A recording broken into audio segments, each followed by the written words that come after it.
coming. But there's also the issue of responsibility. You've mentioned President Dwight David Eisenhower. President Eisenhower, on the night before the Normandy invasion, went into his room and he wrote out 2 letters. One of them was a letter congratulating the great members of the military and allies that had conducted and succeeded in the greatest invasion in history, still to this day and forever. And he wrote out another letter, and that was a letter of resignation from the United States Army for the failure of the landings at Normandy. Somehow, we've lost that accountability. I've been heavily criticized because I called for the resignation of the chairman of the Securities and Exchange Commission.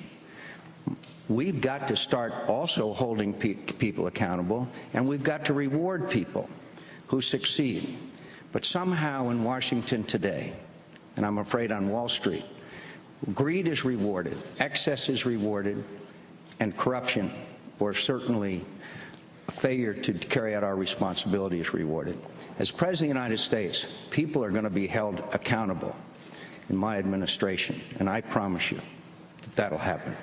Do you have something directly to say, Senator Obama, to Senator McCain about what he just said? Well, I think Senator McCain's absolutely right that we need more responsibility, but we need it not just when there's a crisis. I mean, we've had years in which the reigning economic ideology has been what's good for Wall Street, but not what's good for Main Street. And there are folks out there who've been struggling before this crisis took place. And that's why it's so important, as we solve this short-term problem, that we look at some of the underlying issues that have led to wages and incomes for ordinary Americans to go down, the healthcare system that is broken, energy policies that are not working, because 10 days ago, John said that the fundamentals of the economy are sound. I do not think that they are. Say it directly to him. Well, John, 10 days ago, you said that the fundamentals of the economy are sound.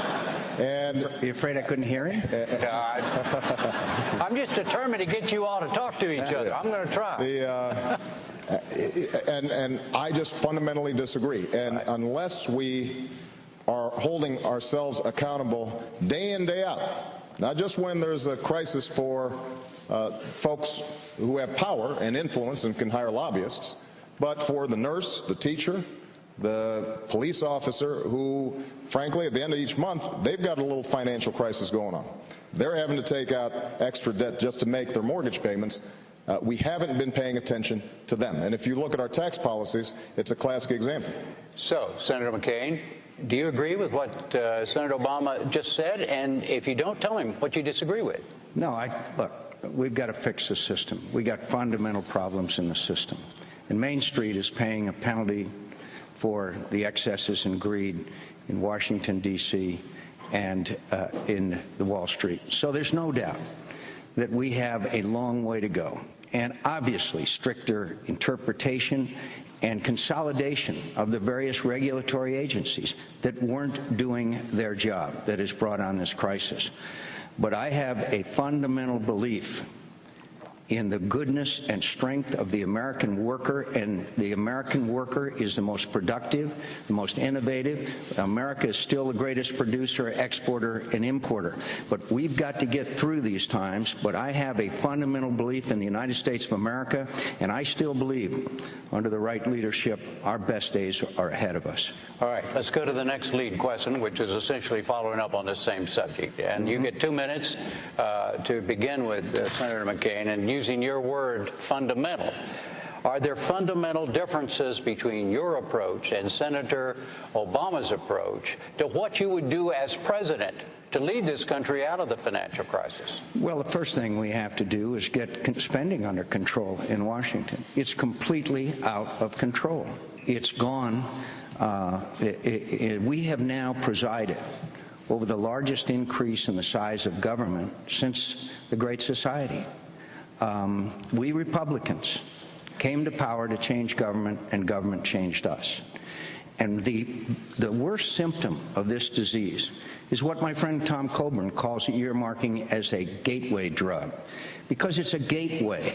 It's a gateway to out-of-control spending and corruption. And we have former members of Congress now residing in federal prison because of the evils of this earmarking and pork barrel spending. You know, we spent $3 million to study the DNA of bears in Montana.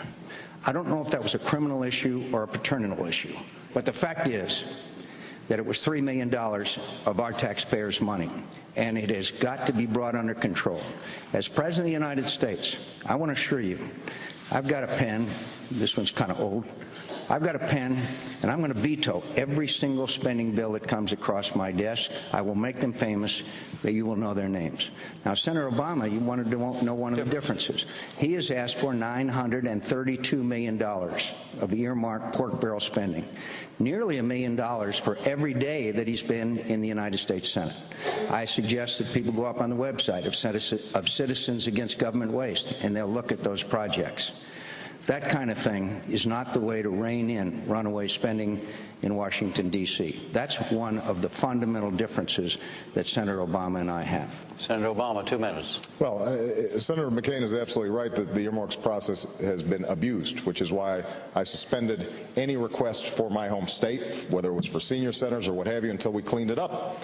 And he's also right that oftentimes lobbyists and special interests are the ones that are introducing these kinds of requests, although that wasn't the case with me. But let's be clear. Earmarks account for $18 billion in last year's budget. Senator McCain is proposing, and this is a fundamental difference between us, $300 billion in tax cuts to some of the wealthiest corporations and individuals in the country. $300 billion. Now, $18 billion is important. $300 billion is really important. And in his tax plan, you would have CEOs of Fortune 500 companies getting an average of $700,000 in reduced taxes while leaving 100 million Americans out. So my attitude is we've got to grow the economy from the bottom up. What I've called for is a tax cut for 95% of working families, 95%.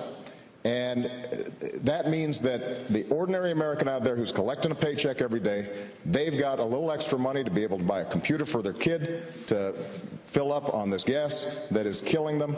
And over time, that I think is going to be a better recipe for economic growth than the policies of President Bush that John McCain wants to follow. Senator McCain? Well, again, I don't mean to go back and forth, but that's fine. Senator Obama suspended those requests for pork barrel projects after he was running for President of the United States. He didn't happen to see that light during the first 3 years as a member of the United States Senate. $932 million in requests. Maybe to Senator Obama is not a lot of money. But the point is that, you see, I hear this all the time. It's only $18 billion. Do you know that it's tripled in the last 5 years? Do you know that it's gone completely out of control to the point where it corrupts people? It corrupts people. That's why we have, as I said, people under federal indictment and charges. It's a system that's got to be cleaned up. I have fought against it my career. I have fought against it. I was called the sheriff by the one of the senior members of the Appropriations Committee. I didn't win Miss Congeniality in the United States Senate.